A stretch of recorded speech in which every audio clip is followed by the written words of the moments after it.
Well, good morning, big guy. Let's start this day off right. You want a little treat when you wake up? Huh?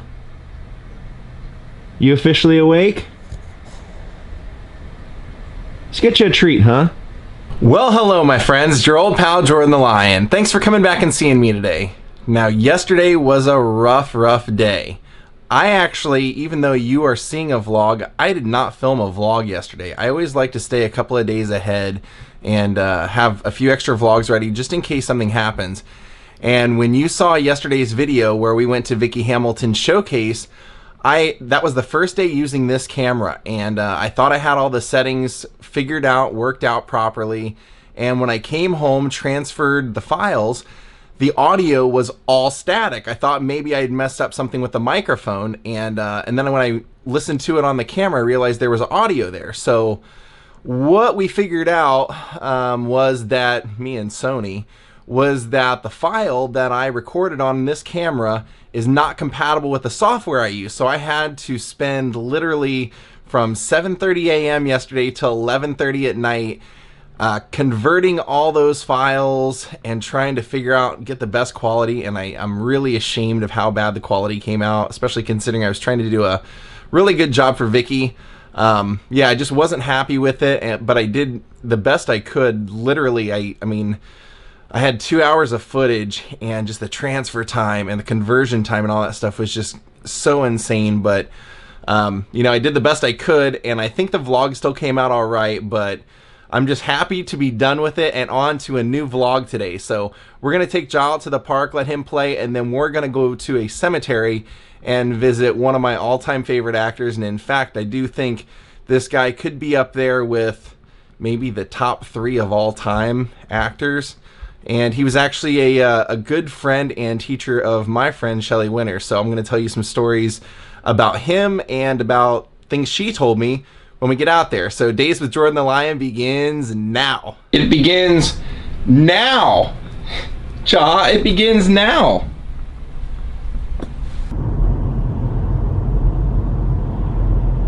Shakespeare Bridge. There's the reservoir. You know where we're going. VW.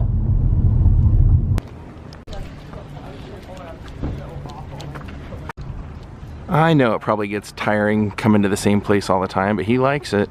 So if anybody has any complaints, take it up with this guy.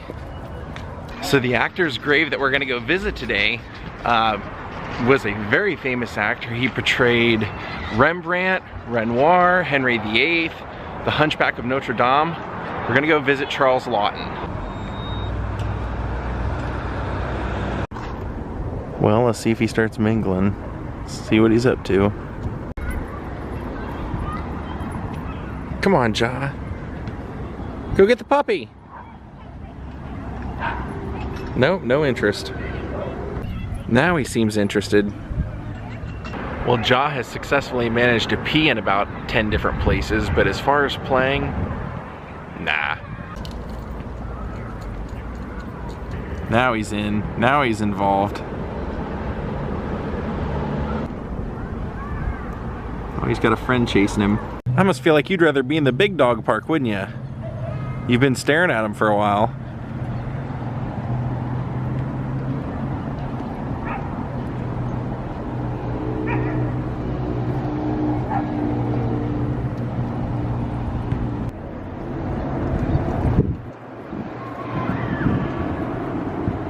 Get your friends, Ja.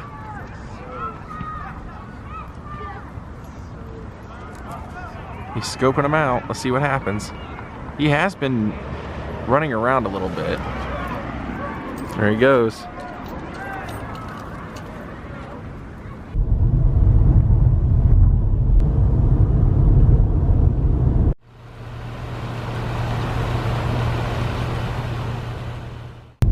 Well, here we are. Forest Lawn, Hollywood Hills. Let's go visit the great Charles Laughton.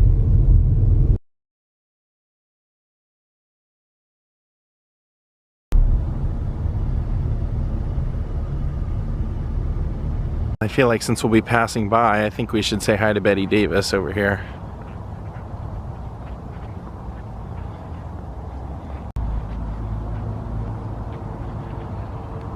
She did it the hard way.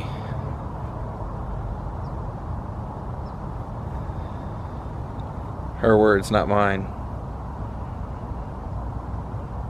Look at all the lipstick prints.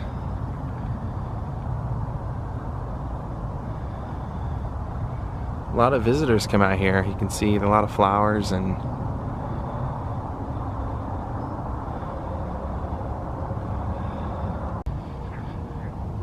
now I believe Charles Laughton is right up here to the right.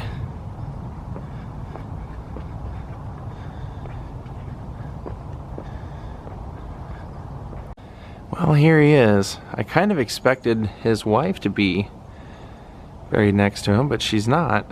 Elsa Lanchester. Charles Laughton was a very difficult actor. Very difficult guy to understand.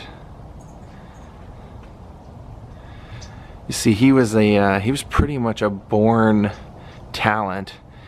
He was meant for this. This was something that was so deep inside him. Pretty much his entire life, he really couldn't focus on anything outside of acting for the most part. And he, you know, from the earliest age, he, once he got into school, he went to the Academy of Dramatic Arts and he actually graduated at #1 in his class. This is a guy who did Shakespeare. He tackled larger than life characters. That's what he was great at. He was I Claudius, he was Renoir, he was Rembrandt, he was Henry VIII, he was Quasimodo.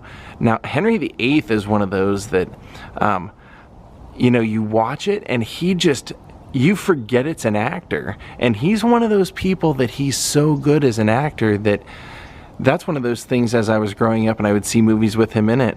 I never really thought of him as an actor because he was so good, he was just that part. It wasn't, you know, till later on you'd see how much went into that with this guy. Now, one of his problems in life was that he was a perfectionist to the nth degree, but he was also extremely lacking in self-confidence, completely unsure of himself because of his appearance. From even when he was a little boy, he was always heavy. He always considered himself to be ugly, and this is something that no matter how much talent he had, and as arrogant as he could be as a talent, as an actor, he also could be completely closed off because one of the interesting stories that I had heard was that he, when he made Mutiny on the Bounty, he never viewed himself as a real man's man. His father, Charles Laughton's father, passed away when he was a teenager, but his memories of his father were always that his father was spending his day staring at flowers, gazing at sunflowers. He was what most people would consider an effeminate man. And so Charles had those same tendencies as he would grow up. He would also become that same guy who would become obsessed with flowers and paintings and art. He would have this lavish art collection, but he always felt that it made him less of a man because he was also, even though he was married for 30 years, he was a closeted homosexual that his wife, Elsa Lanchester, just accepted and was okay with. They got along so great and they had so much in common that was just one of those things she said in interviews. She said, I was just always, even when I was a kid, I was raised to be a very understanding and patient person. And she said, if anything, when it first happened and someone came and was demanding money because they had had an affair with Charles, she said, I was just more shocked that I didn't know about it. But then once I knew that this was something that was going to happen in our marriage, I just accepted it. And later on in Charles' life, when he would become fond of people where they would stay around, he wouldn't have, you know, basically like, he would hire male prostitutes at times. But once he got later on in life, he would develop a fondness for people. And she said that actually made everything safer and better in their life. But she said that was just something he couldn't, they never really talked about. It was just always known. And she said, I even became friends with the ones that would become, he would become fond of, that they would stay around. We became great friends. So Charles always had this stigma to himself that he knew he was a great actor. He knew what it took to get to where he wanted to be in that character. But his physical looks and his weight and things like that would make him self-conscious. Plus he knew, his side life. So when he made Mutiny on the Bounty with Clark Gable, this was not a great experience for him. If you see the movie, Charles Laughton is fantastic, Clark Gable is fantastic, but Charles was so uncomfortable because Gable was known for being this man's man, and he was known for being the good-looking, fit, rugged hero. And so they said that during this movie, Charles would constantly, while trying to be in character, be thinking, how am I holding my hands? How is my posture? How is my facial expression? How am I coming off? Am I coming off manly enough for Clark Gable, to be respected, almost. So Charles would take on, like I said, these larger than life characters because he was just never really comfortable being in his own skin. The talent, though, was unbelievable. Even Billy Wilder, the director, would say that Charles Laughton was the greatest comedic talent he had ever worked with. And he said the same thing. He said, Charles would call you up late at night and say, I have a flower in my garden that's going to bloom at midnight. It only happens once a year. You have to get here. You have to come see it. And he was so dead set on these things being musts in life that Billy said you couldn't say no, but that's just the guy he was. It was like those were the things that were important to him. When he was going to play Renoir, he found a painting that Renoir did, and he went to Elsa, his wife, and said, I've seen the most beautiful painting. If I don't own it, I think I might die. I don't know how I'll be able to live without it. Do you mind if I use our life savings to buy the painting? And she said, of course you can. It's, you've worked hard. You've earned that money. You of course can do that.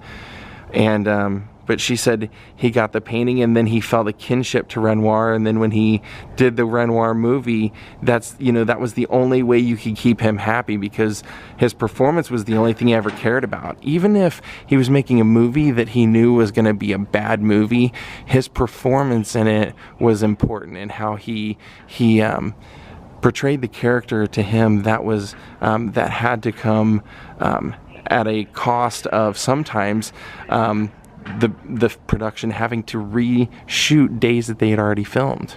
They said one of the reasons that Charles Laughton never did television is because the time schedule, he just couldn't work under that. Usually they like to have a script and be shooting television shows within the week, and he would often come on to set when a movie was starting and be very uncomfortable because he never felt that he had a strong connection to the character. Then they said you get about 4 or 5 days in and he would come to the director and say, I cannot continue this movie if we don't reshoot the first 3 days. I finally understand the character. I finally have a grasp on it, and we have to do it. I can't live with that footage being what we settle on. So they said to keep the movie going, we would have to do it. But they said if you watched the footage that he did on the first couple of days and watched it right beside the stuff that he did later, you could see no difference. It was really all him. And Billy Wilder even said, we would spend sometimes an entire day filming one scene because Charles had to get 23 different ideas on tape, and you would go, Charles, each one is as good or better than the next. We don't need all these choices. And then the next day he would come in and he would say, we must reshoot one more. I have another idea. And that idea would be amazing as well. But they would just say, he would take it to a degree that it didn't need to go just because he was that unsure of himself and his performance. And when he would end up forming his own production company, he would see his artistic vision so clearly that he would get into fights with pretty much all the producers and directors he worked with because he couldn't let go of that control. And when he did Jamaica Inn, which was the third movie, and I think it was the last one that his production company made, Alfred Hitchcock directed it, and Hitchcock said it was one of the worst directing experiences he'd ever had. So Charles, the perfectionist, always gave a great performance, and like I said, probably, in my opinion, one of the top 3 of all time. He would perform with Olivier in Stratford doing Shakespeare. Then he could also play Quasimodo, this disformed mutant that lives in a church that bangs this bell. And he could just make you feel sympathy for whatever character. Even if he was the bad guy in something, he could make you feel this sympathy. He would even say he spent his entire life as a child just, his family owned a hotel, and he would just sit and watch people. They said that was almost one of his downsides, was that he felt that he understood people so well, that he had watched people so long, that he knew people better than they knew themselves. He was once scheduled, he had like 3 different meetings with a world-renowned psychologist, and then he just canceled, and he said, this guy there's nothing that he could tell me that I don't already know. I could tell him about himself. And they said this was something that he felt so strong about, that he a lot of times was flat out cruel to people because he felt he understood everything and didn't need to hear their opinion on what they were saying, and he would just be completely dismissive of it. Not knowingly, that's just kind of one of those weird things about who he was. Now, other people would say that he was so unsure of himself that you almost couldn't you almost couldn't say anything because it would affect him. Like when he did one movie, he directed one film, and it was starring my friend Shelley Winters, Robert Mitchum, who both of them were in his acting. He had like a little acting group that he conducted, I'll tell you about in a little bit. But they were both in that movie with Lillian Gish, and Lillian Gish was a world-renowned, some say one of the greatest screen actresses of all time. And she said, he was the kind of guy, she said, they once had a saying that you would work for sandwiches to be in a D.W. Griffith picture. And she said, I felt that way about Charles. I would have worked for sandwiches just to be around him because it was so great to soak up his energy and to be a part of something that you knew was going to be so great. But she said, I remember one time coming to him and saying, I have an idea, maybe we should add to this scene. And she said he would just stop and say, I'm not doing it properly? You don't think I'm doing a good enough job? What am I doing wrong? She said he would take it so personal, and get so unsure and so almost upset that everybody that had ever tried to say anything to him on that set realized the same thing. But they all loved working with him because they knew that what he was doing was an important movie. It's the only thing he ever did.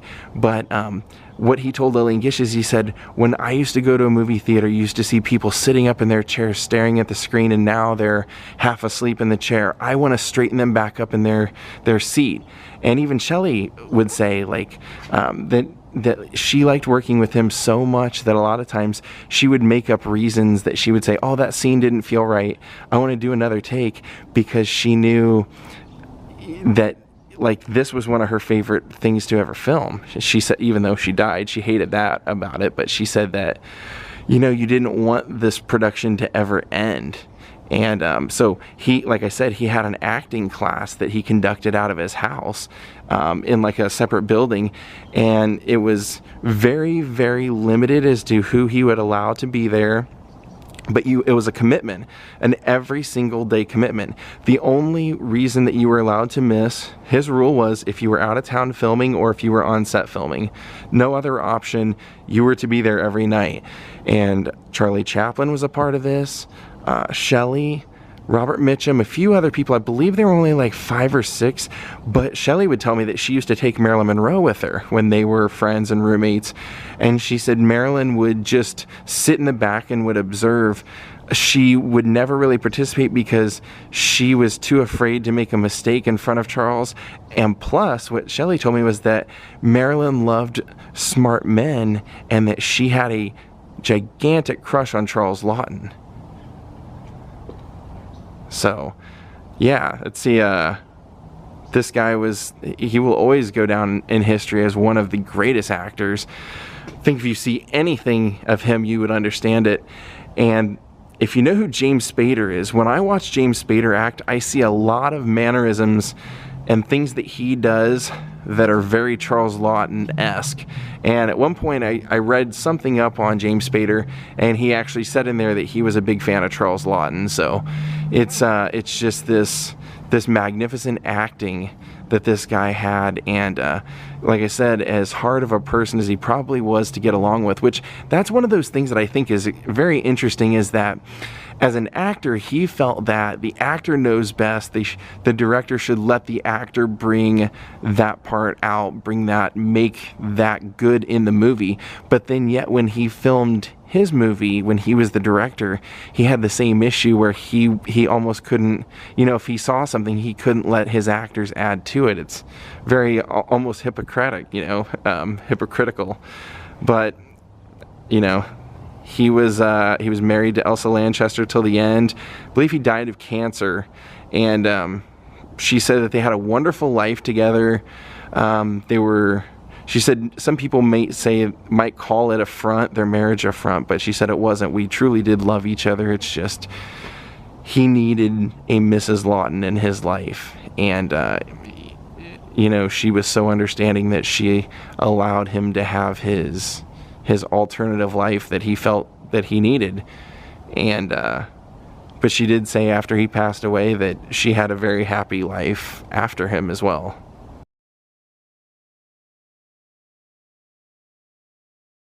If you're looking for a recommendation on something of Charles Laughton's that you might want to see, try Witness the Prosecution, St. Martin's Lane, of course Hunchback of Notre Dame, Rembrandt, Renoir, Henry VIII, Mutiny on the Bounty. I think just about anything you see, I think you'll be pretty impressed by. This guy was a tremendous talent.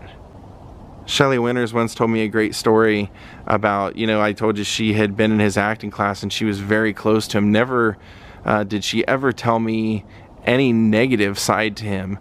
And one of her favorite stories that she liked to tell me was that, and I heard it a couple of times, was that Charles had at one point a house, either he was renting it or he owned it, over on Pacific Coast Highway right on the beach, and it was Shelley's daughter's birthday, and so Shelley had rented a house over there and took her daughter and all of her friends to the beach, and they were going to have a party on the beach. And once they got over there and started setting up on the beach, she looked over and saw Charles sitting in a lawn chair just watching the water, and went over and said hello to him, and he came over and ended up entertaining the birthday party for the rest of the day. And she said that was always one of her favorite moments in life, and that was the true Charles that she knew. Today they're laying out a lot of flowers. I'm not exactly sure what the occasion is.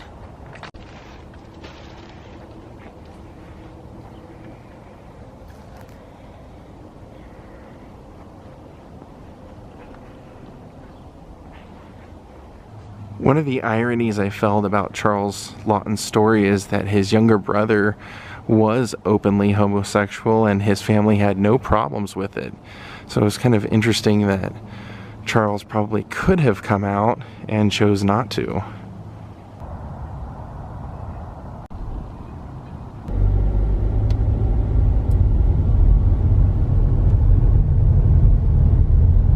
Well, it looks like they're doing a Veterans Day ceremony out here. That's what all the flowers are about.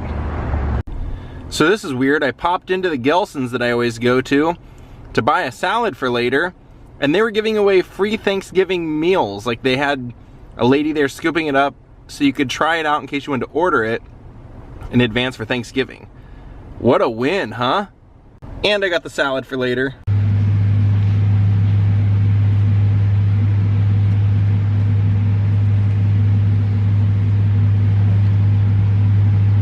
See what happens now. Let's see what happens now. What a ham! What a ham! Hi! What are you doing with that leg? As soon as I laid this down, you just fell over on your side, didn't you? Some fighter. You're just gonna lick my hand? That's your only form of fighting, huh? That's the only wrestling you're gonna do today, is just licking my hand?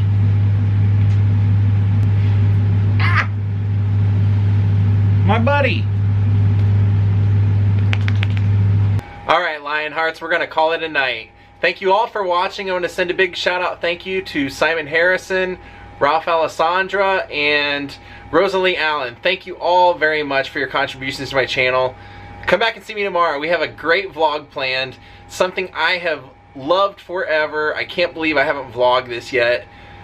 Early on when I started, this was like at the top of my list, and then I said, no, I want to save it for a special occasion. So, no special occasion. I just want to do it tomorrow, so we're going to do it. Have a great night. We'll see you all tomorrow. Goodbye.